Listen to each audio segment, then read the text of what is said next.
Quran dan termasuk kebesaran Allah. Sering kita mau kemana Pak? Mau kemana Bu? Saya mau tadabbur alam. Ya kan? Ada kata tadabbur alam itu menunjukkan bahwa alam itu adalah ayat.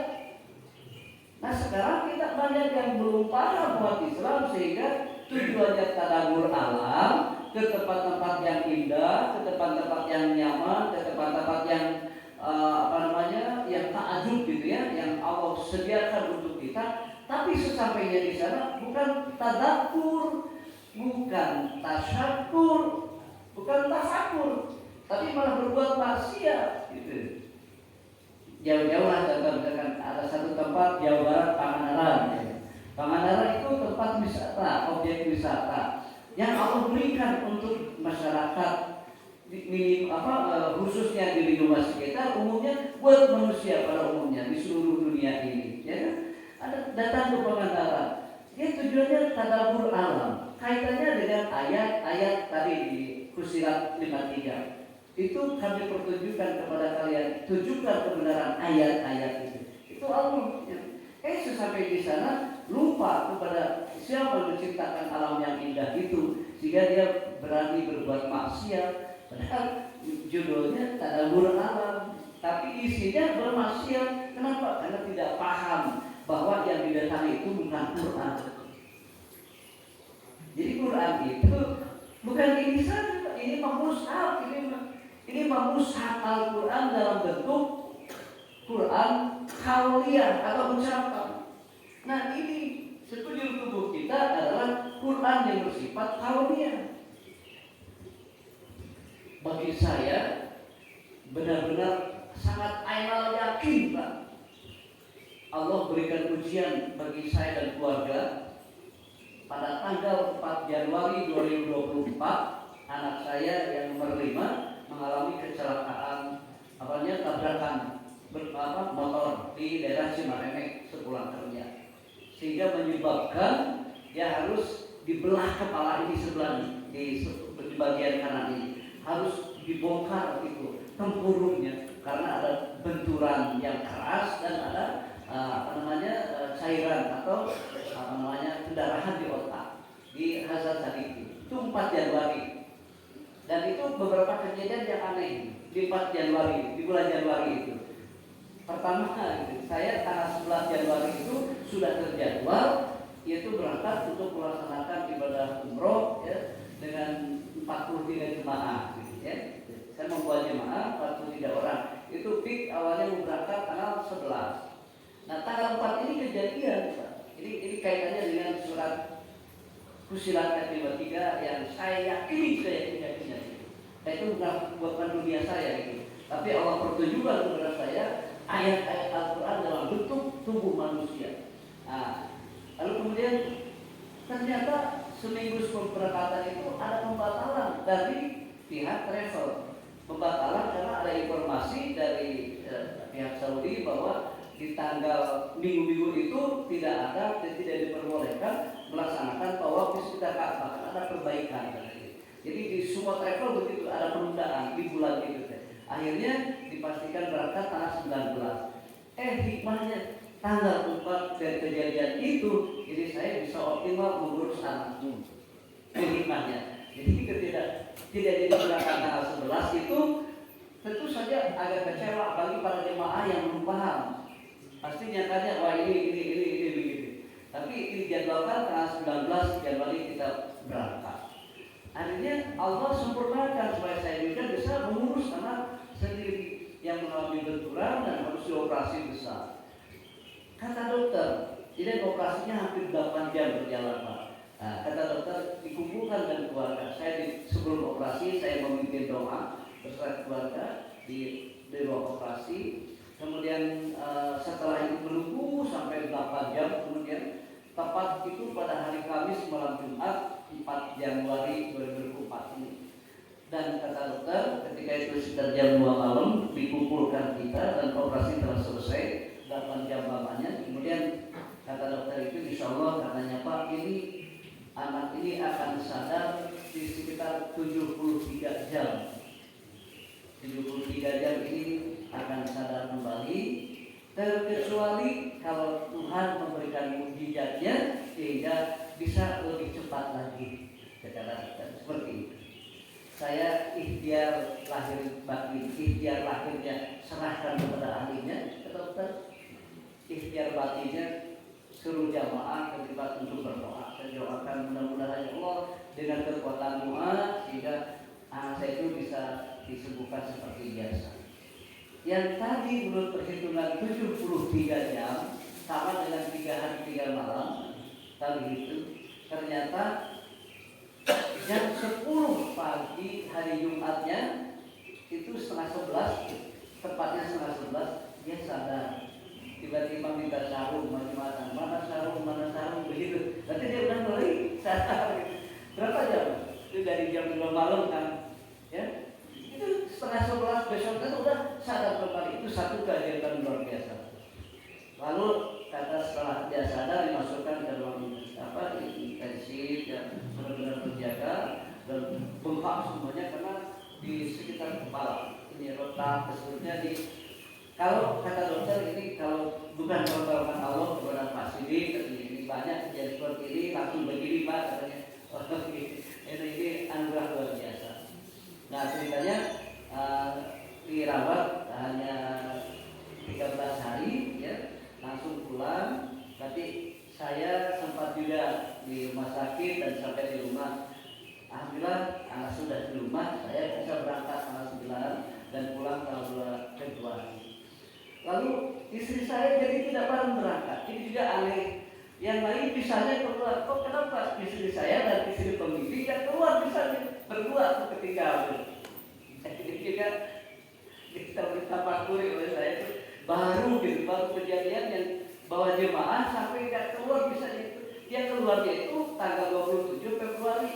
Jadi 1 bulan berikutnya begitu. Kita nggak bisa ngapa-ngapain, nggak bisa protes gimana kalau seperti itu kayaknya.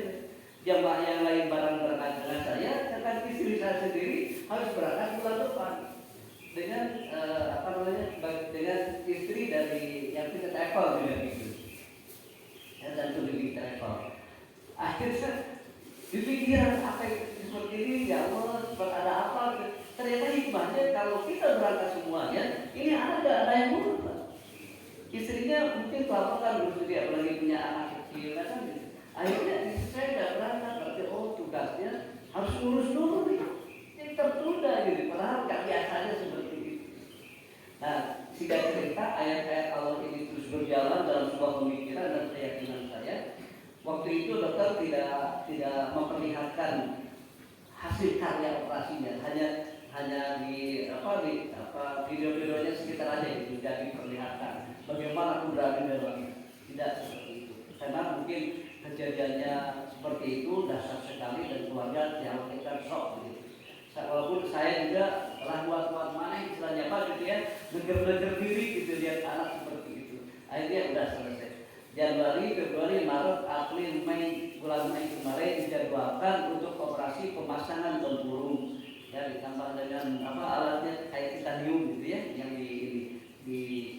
jadi dia selama 5 bulan itu nggak ada mata tempurungnya segini. Jadi kelihatan seperti seperti lucu gitu kelihatannya ya, nggak ada tempurungnya segini Mbak. Nah segini sebelah ini 40 cm kayaknya di sini.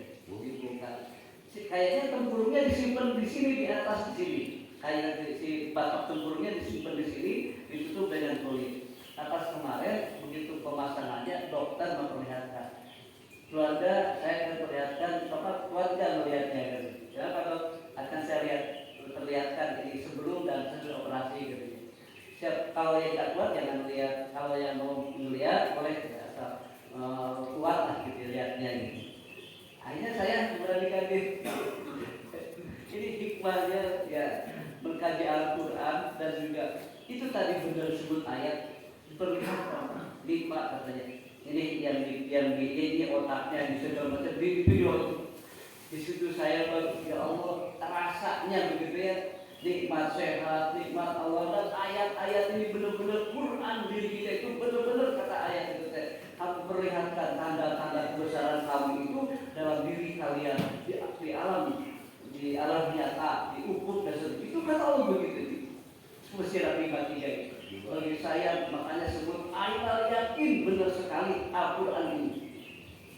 Lihat dengan bukti ayat kawannya, lihat kepalanya ada sedikit dibongkar. Ketika kulit kepalanya dibuka, gitu kan, digulai di belakang, tinggal tulang-tulang putih itu. Masalah kayak ini kan, kayak kalau di belakang dengan kebongkar bulu sapinya, gitu kan, betul kita bongkar otaknya. Benar ya Allah, benar ya Allah, Quran itu benar sekali apa yang Allah sebut dari situ. Nah dari situ karena bulan Mei kemarin penuh, akhirnya pas malam Idul Adha, jadi seminggu di minggu-minggu itu di bulan kemarin, akhirnya bulan Juli pemasangan itu pas di satu hari sebelum Idul Adha kemarin itu dipasang dan beberapa hari setelah Idul Adha diperbolehkan pulang dan alhamdulillah sekarang sudah mulai bekerja kembali, sudah aktif kembali dan dokter menyatakan sehat dan 100%. Alhamdulillah tidak ada yang terganggu walaupun mungkin tersayat-sayat bagian-bagian tertentu, tapi alhamdulillah tidak ada hal yang aneh sehingga menyebabkan saya makin yakin kebenaran Al-Quran karena tidak melihat yang lain tapi melihat dengan mata kepala sendiri, menyaksikan apa yang Allah sebutkan dalam Al-Quran dan apa yang dokter perlihatkan kepada saya dan apa yang saya rasakan dari anak saya. Itu anak yang kelima, yaitu alhamdulillah sekarang sudah bekerja seperti biasa dan ada pernyataan jaminan dari dokter tentang ini sudah layak untuk bisa bekerja. Ini kebenaran Al-Quran itu. Nah terus dari kaitannya dengan ujian kita hari ini dituntut kita untuk lebih kembali kepada Al-Quran. Farudduhu ilallah wa rasul, karena banyak pernyataan-pernyataan, pendapat-pendapat atau statement-statement yang bisa-bisa membuat kita tersesat. Maka sebagai seorang mukmin, ketika ada berita-berita yang berkaitan dengan hal-hal yang baru, maka solusinya adalah fatabayyanu, maka bertabayyunlah kita. Ya kalau kita lihat di TikTok, lihat di medsos betapa hari ini sedang terjadi adu domba umat Islam. Dari dulu urusan nasab nggak jadi persoalan, hari ini pun dipersoalkan. Urusan nasab ke Rasul saja Pak ya, urusan nasab itu dipersoalkan. Pada itu bagi kita hari ini dituntut untuk lebih dewasa, untuk lebih dewasa menyikapinya. Kalau diarahkan seolah ada pendidikan opini untuk hal-hal tertentu. Jadi kita dituntut dewasa untuk menyikapi hal tersebut. Terlebih ini kaitannya dengan nasab yang sambungnya kepada Rasulullah SAW. Boleh jadi jangankan kepada Habib, kepada siapapun kita tidak boleh untuk membencinya. Bahkan kepada orang kafir pun dituntut kita untuk lebih bijak, ya kan? Kebenciannya bukan kepada orangnya, tapi justru kebencian kepada sifat-sifat kekafirannya. Apalagi kepada Habib dan sesama muslim kita. Nah hari ini upaya-upaya untuk mengadu domba muslim itu semakin nampak jelas, baik secara pribadi maupun secara jama'i gitu, atau antara ormas Islam ini sengaja ada upaya-upaya pembenturan dari pihak-pihak yang tidak senang dengan umat Islam. Karena itulah saya selalu mengingatkan di setiap masjid ada kegiatan ini kepada kaum muslimin untuk kita lebih mawas diri, lebih waspada untuk menyikapi keberpihakan kita. Makanya tidak ada yang benar kecuali apa yang keluar dari Al-Quran dan As-Sunnah. Sepanjang sumbernya dia jelas dari Al-Quran dan Sunnah, maka insya Allah akan benar adanya. Tapi kalau sumbernya dari yang lain, apalagi dari qila wa qala, dari pendapat, maka itu perlu kita bertabayun terlebih dahulu sebelum kita memutuskan atau keberpihakan kita. Jadi intinya dalam Al-Quran disebutkan innamal mu'minuna ikhwatun fa aslihu baina akhawaykum. Pegang ayat ini baik-baik di surat Al-Hujurat. Pelajari surat Al-Hujurat ayat 1 sampai terakhir. Di situ pesan-pesan akhlak bagi kita. Ya, hari ini sedang terjadi seperti itu. Ya, di satu sisi ada yang membanggakan keturunan Nabi, di sisi lain ada yang membenci keturunan Nabi dan seterusnya. Tetapi kita dituntut untuk lebih dewasa menyikapi hal tersebut. Ini jangan-jangan ada upaya-upaya pihak-pihak eksternal yang tidak senang umat Islam bersatu. maka terus diupayakan dipecah belah. Dan ini Allah sudah wanti-wanti kepada kita. Allah sudah nasihatkan kepada kita. Quran surat Al-Baqarah ayat 162 ya. Di situ ada walan 120. Walan tardo angkal yahudu walan nasoro hatta tattabi'a millatahu. Nah, bagi saya mah ini saja yang pegang pantesan Allah mengingatkan kepada kita walan tardo, dan tidak akan pernah ridho kepada kamu angka ya, kepada kamu umat Islam. Siapa? Al yahudu wan nasoro, itu orang-orang Yahudi dan orang-orang Nasrani. Tidak akan ridho kepada umat Islam hatta tattabi'a millatahu, hingga kalian umat Islam mengikuti milah mereka. Lebih jauhnya pindah agama kepada agama mereka, lebih dekatnya lagi gaya hidup mukmin ini harus seperti gaya hidup mereka, atau program-program mukmin muslim ini harus seperti mengikuti program-program mereka. Hari ini seperti itu, dengan bermunculannya berita-berita yang luar biasa mengejutkan ya gitu. Mungkin saja kalau kita tidak lebih dewasa dalam berpikir, lebih Qur'ani dalam mengambil sikap, mungkin kita bisa terjebak dan terseret pada situasi keadaan seperti ini. Ingat ini akhir zaman, bermunculan hal-hal yang aneh, bahkan sesuai logika, sesuai nalar, sesuai logik. Tapi ada juga yang sangat jauh dari logik dan nalar kita, sangat jauh. Nah, maka dari itu kita harus terus sering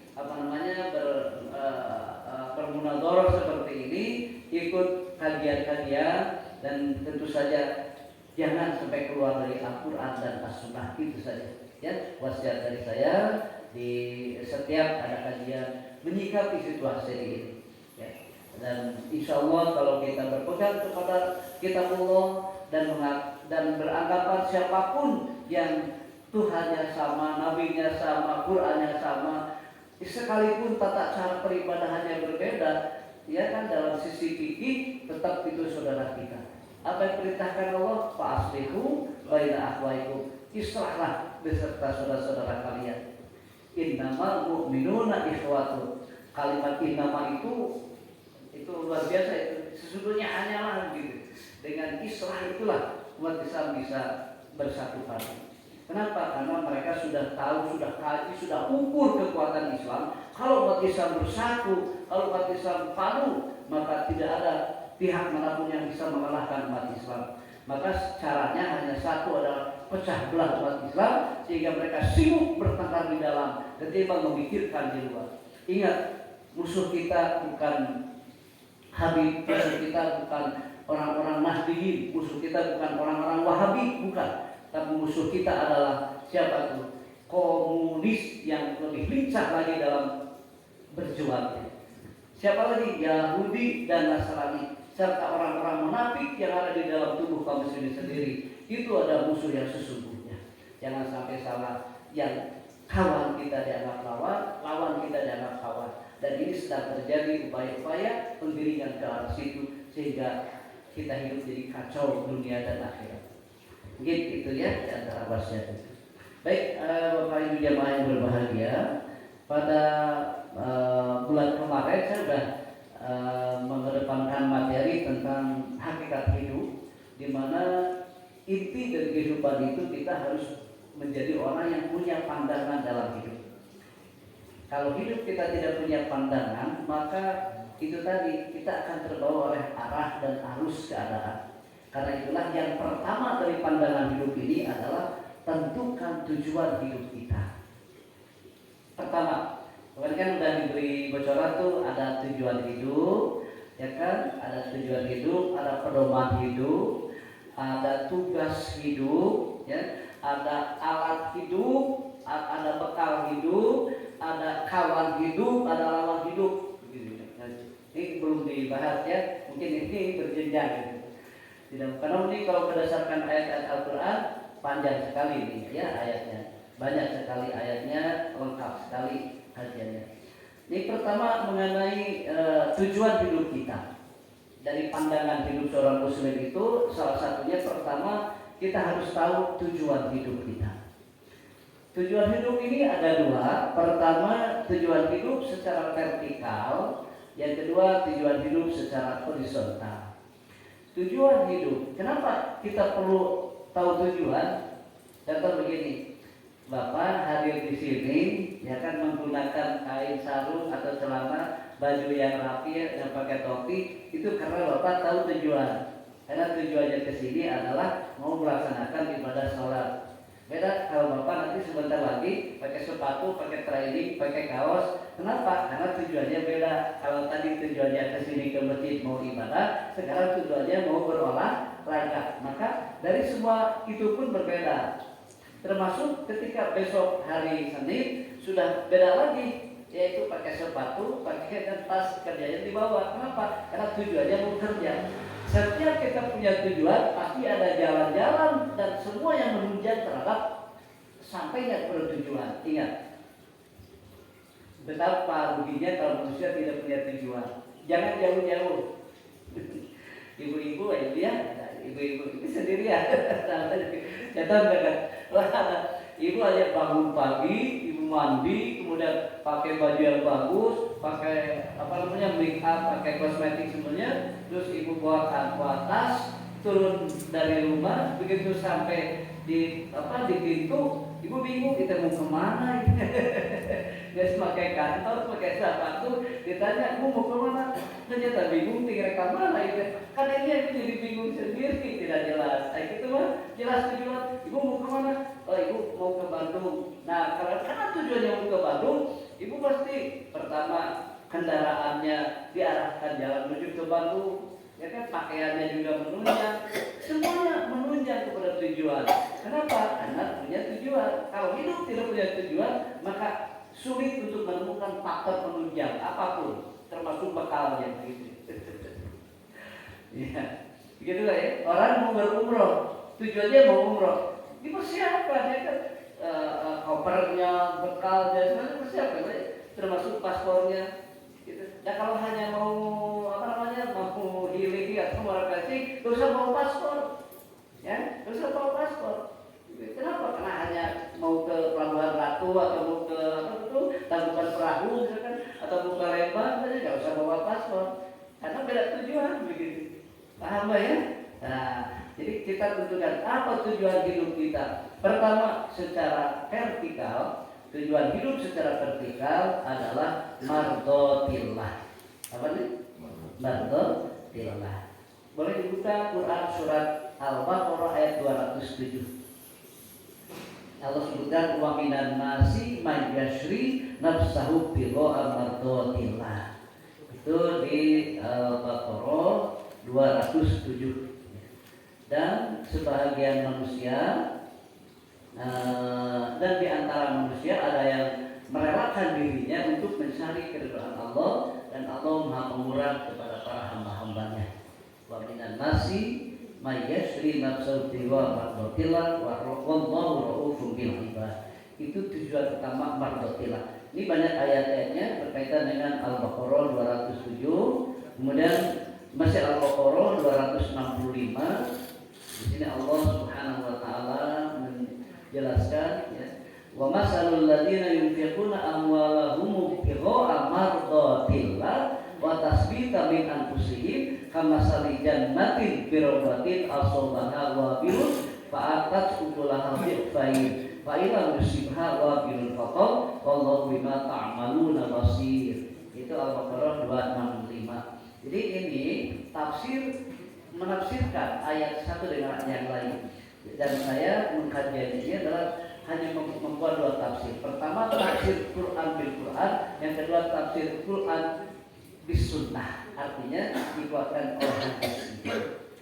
Jangan sampai tafsir Quran bil ra'yu, karena ada 4 tafsir itu. Ada tafsir Quran bil Quran atau tafsir ayat bil ayat, ya. Ada juga disebut tafsir Quran bil sunnah dengan hadis masih sahih. Ada juga tafsir Quran bil qauli sahabat, asar. Dan yang lebih parah ini adalah tafsir Quran bil ra'yu, yaitu dengan logika, menafsirkan Quran dengan ra'yu. Maka barang siapa yang menafsirkan Quran hanya dengan ra'yu, Fatak udah haminan nar, siap-siap untuk duduk di neraka nanti.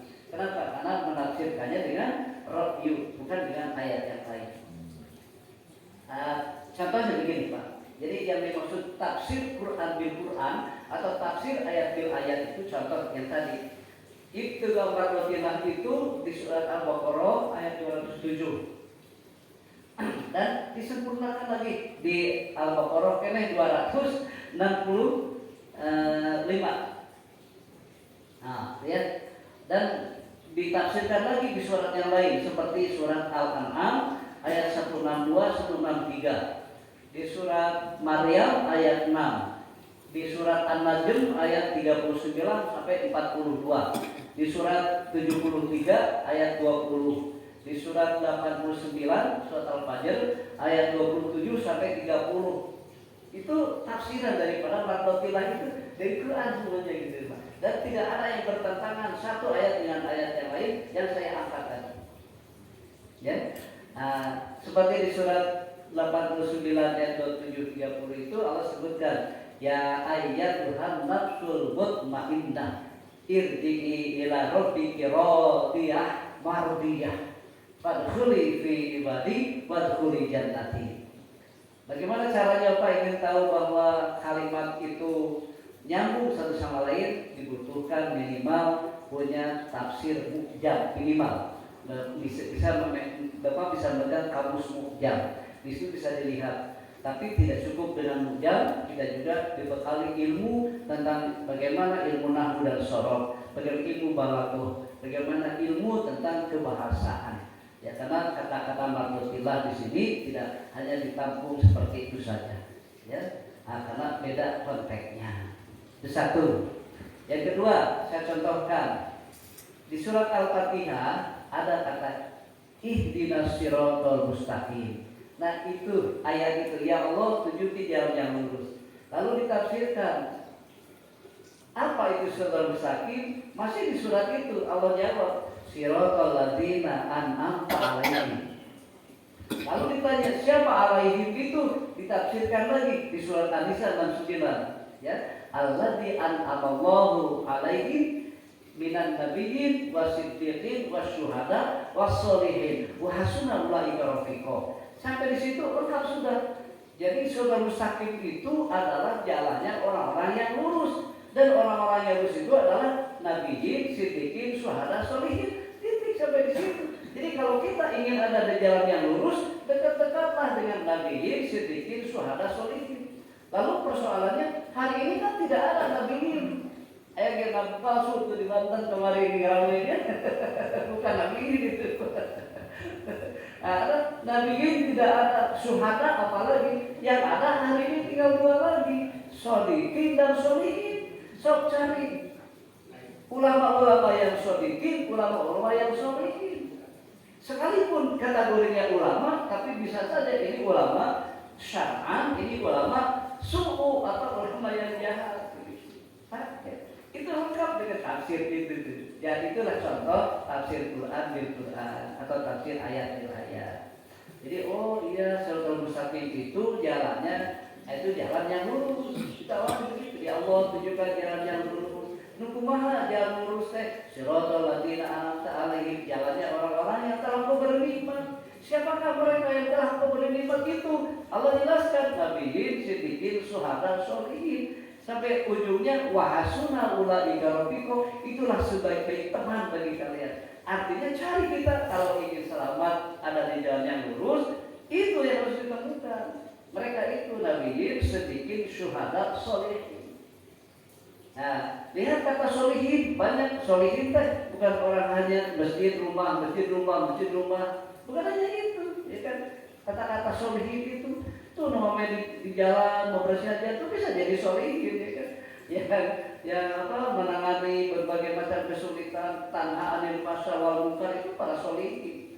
Jadi orang soleh itu bukan hanya di mimbar, tapi juga di tempat-tempat judi, tempat-tempat maksiat itu dia berikan pengarahan dengan cara yang soleh, dengan cara yang baik.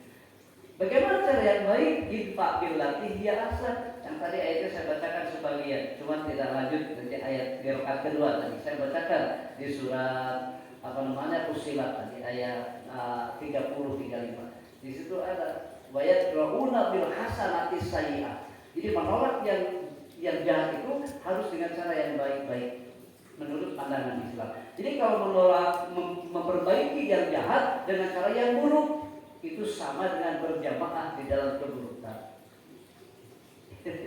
Walaupun tujuannya bagus, tapi caranya yang salah, maka salah hasilnya. Harus sesuai Quran. Jadi Quran itu mengajarkan yang arif, yang bijak, yang baik. Jangan sampai tujuan kita mau meluruskan yang bengkok, tapi dengan cara yang lebih bengkok lagi. Ini artinya berjamaah dalam kebengkokan. Yang ingin meluruskan yang jahat dengan cara yang jahat, maka ini berjamaah dalam kejahatan. Walaupun tujuannya bagus. Bagaimana caranya? Harus niatnya benar, caranya benar. Begitu. Niatnya benar, caranya benar. Contoh, kalau niat mau begal, itu caranya harus di tempat yang sepi. Itu benar kan?